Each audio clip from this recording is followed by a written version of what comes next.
Welcome to the Taubman Museum of Art in Roanoke, Virginia. I'm Cindy Petersen, the Executive Director, and I am honored to host our virtual opening celebration for the new exhibition, A Very Anxious Feeling, Voices of Unrest in the American Experience, 20 years of the Beth Rudin DeWoody Collection. This exhibition is organized by the Taubman Museum of Art, featuring over 70 works from the Beth Rudin DeWoody Collection. A Very Anxious Feeling shines light on the widespread feelings of anxiety in contemporary art. Referencing both collective and personal anxieties, the works in this exhibition highlight intersectional voices sharing their dissent, joy, and transcendence. The exhibition amplifies the voices and experience of Latinx and Latin American artists living and working in the United States, with all works acquired by Beth Rudin DeWoody over the past 20 years. We are honored to share this very special exhibition with you, our friends here in Roanoke, Virginia, and beyond. Our mission at the Taubman Museum of Art is to bring people and art together for discovery, learning, and enjoyment, always meeting the community where they are. A Very Anxious Feeling provides a remarkable opportunity to do just that. During this virtual celebration, you'll get to hear directly from Beth Rudin DeWoody about her collection, along with fun stories and commentary from Beth's dear friend and Taubman Museum of Art board trustee, Joanne Leonhardt Cassullo, who graciously introduced us to Beth. Afterwards, exhibition co-curator Amethyst Rey Beaver will provide a guided walkthrough of the gallery, highlighting several of the works on view. We are deeply grateful to Beth for sharing her collection and to those whose support and generosity have made this exhibition possible. Our presenting sponsors, the Dorothea L. Leonhardt Foundation, Inc., the Dorothea Leonhardt Fund at the Communities Foundation of Texas, Inc., and Joanne Leonhardt Cassullo. Additional sponsorship support is provided by the Roanoke Arts Commission of the City of Roanoke and Blue Ridge Beverage. We are also grateful to you, our friends, for joining us today as we share A Very Anxious Feeling, Voices of Unrest in the American Experience. Thank you for joining us today, Beth and Joanne. I'd like to start out by providing our friends tuning in with a brief overview about both of you before we dive into our conversation together. Celebrated collector, curator, and philanthropist Beth Rudin DeWoody resides in Los Angeles, New York, and West Palm Beach. She is the chair of the Rudin Family Foundations and executive vice president of Rudin Management. She serves on the board of the Whitney Museum of American Art, as well as on multiple boards for art and philanthropic organizations. Beth Rudin DeWoody has been collecting works in various media, including painting, drawing, sculpture, video, and installation for over 5 decades. Her collection includes works by today's leading contemporary artists, as well as significant holdings in iconic furniture, design, objects, and artist books. Her continuous passion and vision for collecting has given emerging and under-recognized artists a national platform for exposure through exhibitions at her private art space, The Bunker in West Palm Beach, and in public institutions across the country. The collection has been featured in exhibitions at the Norton Museum of Art, West Palm Beach, Parrish Museum, Southampton, and Rebuild Foundation, Chicago, among other institutions. In 2018, the Taubman Museum of Art presented Reclamation Pan-African works from the Beth Rudin DeWoody Collection. A Very Anxious Feeling, Voices of Unrest in the American Experience is the second exhibition of work presented from the Beth Rudin DeWoody Collection at the Taubman Museum of Art, and it is a continuation of our ongoing collaboration. Beth, we are truly grateful for your generosity sharing your collection with us once again. And Joanne, you shared with me that it was in an American art history class at Roanoke College that awakened a lifelong passion for art and art history that continues to inform who you are today. Joanne Leonhardt Cassullo earned her Bachelor of Liberal Arts degree from Roanoke College and continued her education at Southern Methodist University in Dallas, Texas, completing coursework for a Master's of Fine Arts degree. In 1983, she was awarded a Helena Rubinstein Fellowship at Museum Studies at the Whitney Museum of American Art in New York. This prestigious independent study program was for 1 year, during which time she was co-curator for 2 exhibitions in branch museums. After her experience at the Whitney, Joanne served as a gallery assistant at the Washburn Gallery in New York.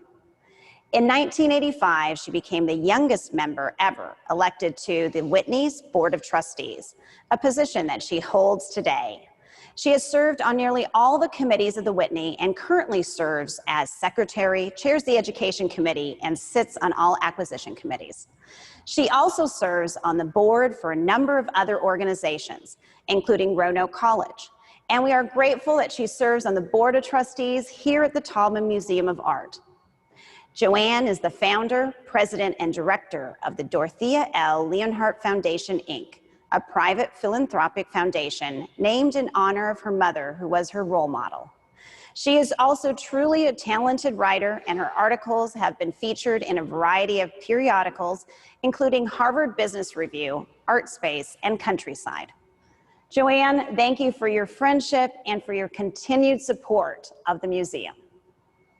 So to start out our conversation, Beth, with such a celebrated collection, I would love to hear about how you became a collector. Well, you know, I've always been a collector since I was very young. Wasn't necessarily art, but it was things, you know, Beatles memorabilia, baseball cards, magazines. I loved the idea of holding on to a piece of history. And so I also loved art because I went to Rudolf Steiner School, and art was very much part of the life there. So from the very beginning, we were making art with our subjects and knitting and sewing and macrameing and everything. So it was very much art and craft were important parts of the education that I had.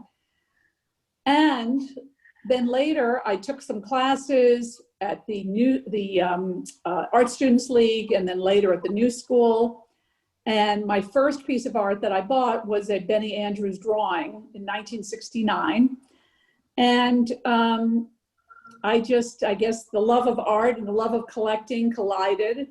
And so I just started, you know, going from there. Well, I just love that your love of art and collecting collided, which leads me into the next question, which is for you, Joanne. You and Beth have been dear friends for a number of years, and you were kind enough to introduce us to one another.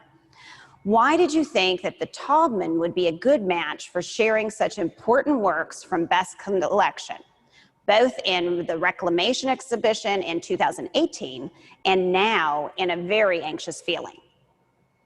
Well, Beth has an incredible collection. Let's start there. She collects, I mean, almost anything and everything. She loves emerging artists, and there really isn't anyone like Beth. I think that she's always mentioned as one of the top 200 collectors, but she has her finger on the pulse of contemporary art. And when I think about the Topman and I think about introducing, you know, contemporary art, emerging art, and art from all over the world, I think of Beth's collection. She's very generous and she's open to sharing her collection. And I'm always, I shouldn't say surprised, but I'm always amazed no matter where we go. She recognizes the art on anyone's wall. And most of the time she's already collected that artist. I thought it would be a natural fit to have Beth, you know, share her collection with the Roanoke Valley and beyond. Well, we are so grateful to you, Joanne, for that connection to Beth. And Beth, your incredible connection and pulse on contemporary art. Beth, your collection is truly remarkable, numbering more than 10,000 pieces. What is your main motivation for collecting? What keeps you excited about continuing to collect? And talk a little bit about your vision for your collection.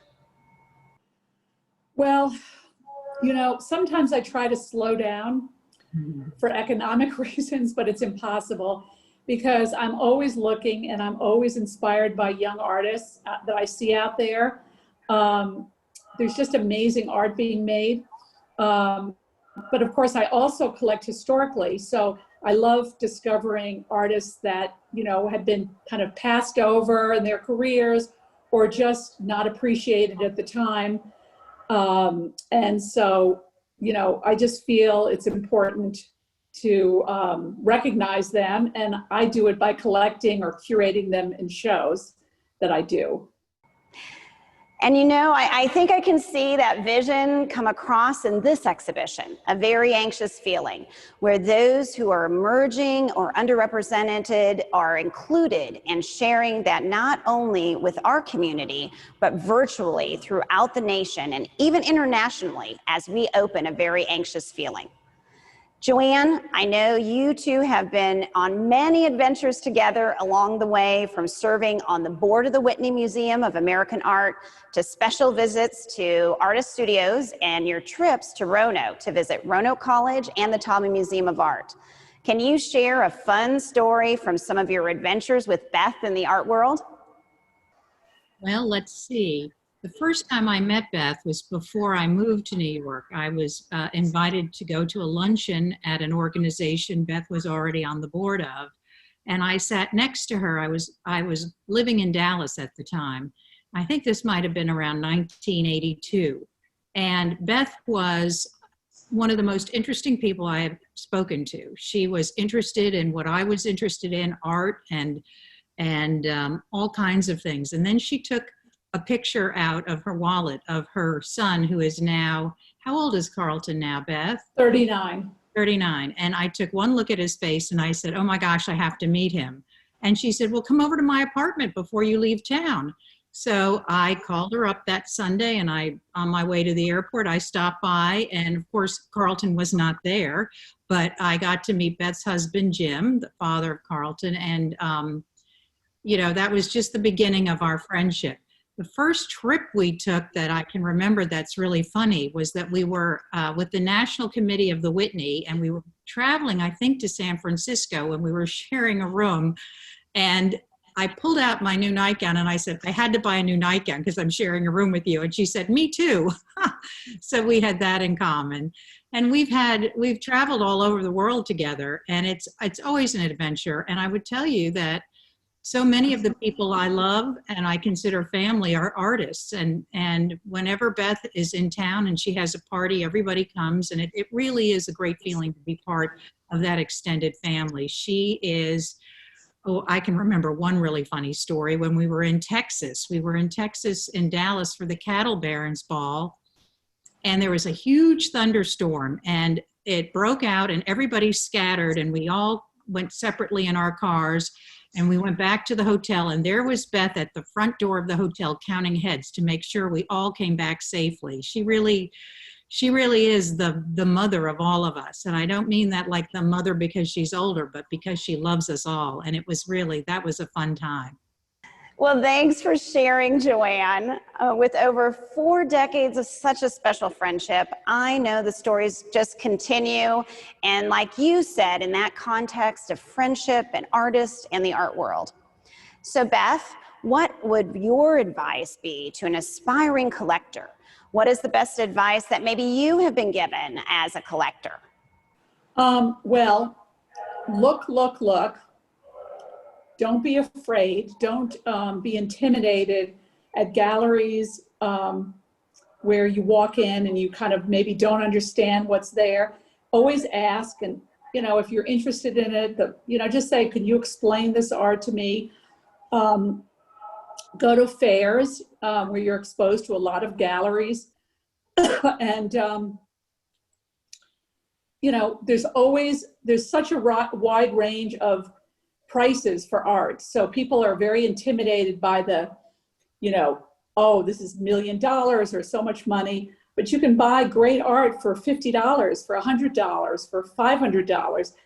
And so, you know, the more you look, you'll see this. And also go to artist studios. It's really wonderful to get to know the artist, to go, you know, see what their process is. It's a wonderful, wonderful experience. Oh, great advice, Beth. That is one of the things that we'll be doing during the run of A Very Anxious Feeling. Not only can you come into the museum to dive deeper into works, like you suggested, to really get to know the artist, but you can see the artist's processes through a series of virtual studio visits on Instagram with some of the artists in A Very Anxious Feeling. Beth and Joanne, is there anything else that you'd like to share with our audience today? It's so wonderful to see all the art that has been selected for this show. The artists, make works and they go out into the real world and they don't always get seen regularly. And it's a wonderful thing to see them having conversations with themselves, as in this installation, and to be able to have a new audience to show their work in front of. I think that's an exciting thing. So that's a wonderful opportunity. And yeah, it's great. And I also want to thank Joanne for making this possible, because it wouldn't have been done without her help, and for the Taubman family, and for all of you, and you too, Cindy.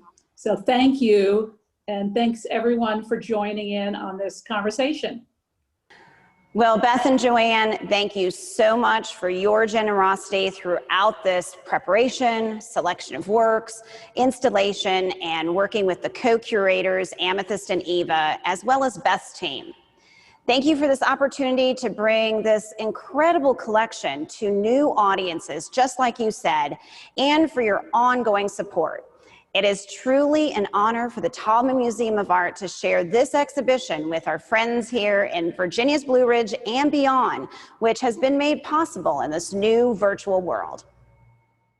I'd like to introduce Amethyst Rey Beaver, the co-curator for A Very Anxious Feeling, Voices of Unrest in the American Experience, 20 years of the Beth Rudin DeWoody Collection. Amethyst is the assistant curator at 21C Museum Hotels, where she works on the curatorial programming for all 9 21C locations. From 2012 to 2016, she worked at the Blanton Museum of Art in Austin on the Latin American and modern and contemporary curatorial teams on exhibitions, publications, and public programming. In 2010, Amethyst lived, worked, and studied in Chile as a Fulbright Fellow. She earned her Bachelor of Arts degree from Wellesley College and her Master of Arts degree in Modern and Contemporary Latin American Art History from the University of Texas at Austin. We're grateful to Amethyst for lending her curatorial vision to this show. When we first started talking about this exhibition several months ago, we never knew it would debut during this truly anxious time for so many across the globe. A Very Anxious Feeling presents a plethora of voices making visible the dissent, hope, joy, and transcendence of those who have witnessed America's past, who inform America's present, and who demand more of its future. From meditations on the multiple and complex experiences of migration to present-day realities and dire predictions for the future of labor, to interrogations of problematic tropes of art history and omissions of historical figures of color. The artists in this exhibition chronicle emotions both universal and deeply personal. As Amethyst has said, anxiety runs deep. Nearly 60 artists are represented in this exhibition through more than 70 works of art. While I wish we could highlight each one, I'd like to ask Amethyst to highlight 4 in particular that served as anchors for this exhibition and also the overarching themes throughout.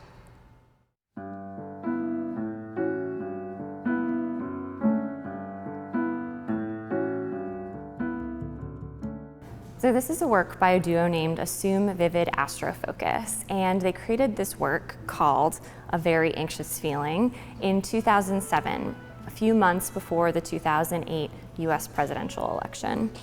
And We thought it was so perfect for this particular moment that we actually decided that it would be a great title for this entire exhibition.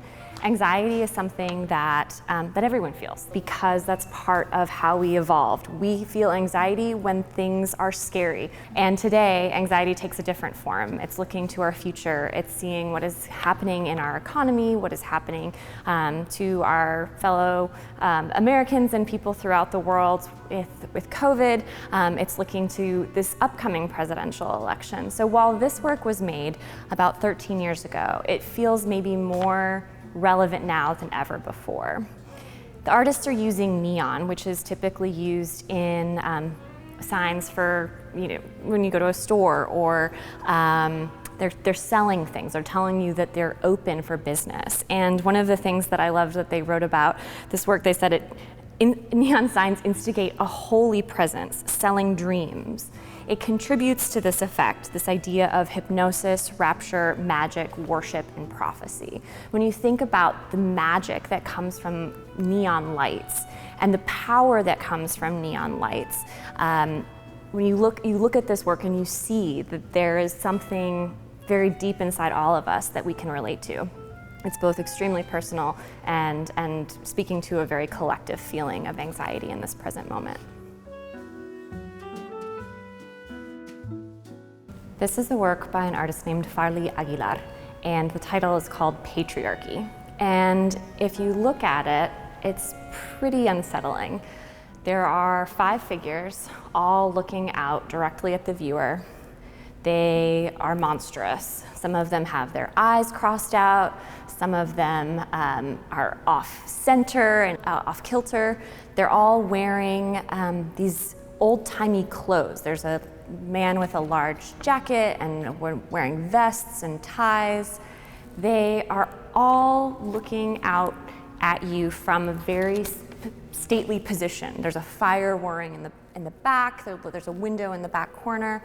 And the title of the work, Patriarchy, really brings us back to this feeling of those are the people who are in power. Farley Aguilar looks back at old photographs for his inspiration. So he mines historical images and brings them into the present day with these bright colors and jagged lines. There is this feeling, this very deep feeling of anxiety looking at this work, looking back at you. And the artist talks about how looking back at our past and revisiting it is an important way to think about the future, to really see, to make changes, to recognize the inequities within our society today that have been perpetuated for decades. These look like mobsters from the past or a 19th century gentleman's club. These are scary figures. And maybe they weren't always considered scary, but through the lens that Farley Aguilar has created, we can see a different side to this. He is making visible what history has often made invisible. This is a work by Gisela Colon, and as you can see, it is a towering monolith, but it's not a traditional monolith. She has transformed it into this iridescent, amoeba-like shape. It's really magical, and I don't think it's possible to kind of get it completely on video. You'll have to come and see this in person or another opportunity to see her work in person. And I love it for so many reasons. She's tying into the history of art and thinking about these large phallic monuments throughout history. If you think about the Romans and the Egyptians, and so many minimalist sculptors, they're all using these hard-edged, towering forms to assert this aggressive masculinity. And she's taken this form and really transformed it and broken it down into something completely different. Something organic, something soft, something special that feels both of this earth and not of this earth. There's a healing element to this work as well. She talks about how not only has she taken this form and transformed it, but it becomes in and of itself a mechanism for transforming this negative energy and making it something positive. When we were thinking about this exhibition, this was a really key work in anchoring the opposite of anxiety. What happens when you can productively take a history that has been predominantly dominated by white men and make it include others? And that's so positive, that's so beautiful, that is so radiant, and that is exactly what Gisela Colon is talking about and thinking about when she created this body of work. It was really important to us when considering this exhibition that there be these counterweights, and for us in thinking about and coming to this exhibition, we really believed that this helped to bring the focus into a place of transcendence and healing. This is a work by Jose Alvarez called The Promised Land. When we were thinking about this exhibition, this was one of the most important works in terms of anchoring the show. It really embodied so much of what we wanted to say. The work is beautiful and bursting with life. If you look closely, you can see porcupine quills and feathers and mica and acrylic paint, and it's just so bright and joyful. And yet, this beautiful expression of joy and transcendence actually came from an extremely dark place. Jose Alvarez came to the US in the 1980s when he was fleeing persecution as a gay man in Venezuela. He came here and found freedom and loved it. He fell in love and got married, but because gay marriage was not recognized in the US, he was not able to apply for a marriage visa. So he assumed a false identity and stayed in the US as Jose Alvarez. He lived in the US for over 20 years before he was arrested for false identity.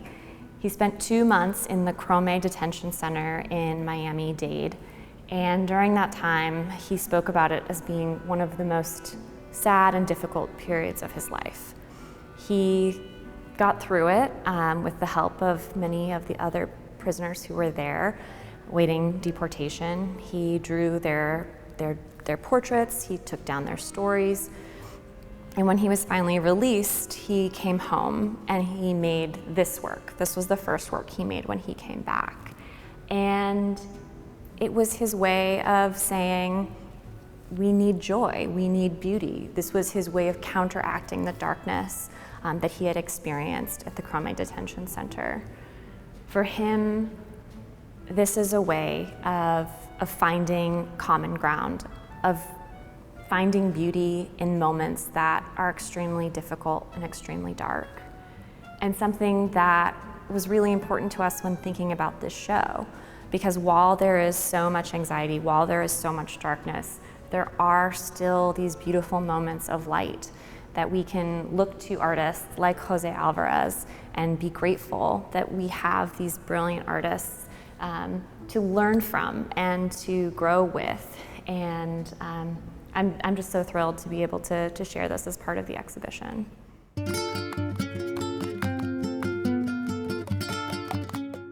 Thank you, Amethyst. Your passion is contagious, and your research and your vision and scholarship have really been invaluable in bringing this exhibition to life.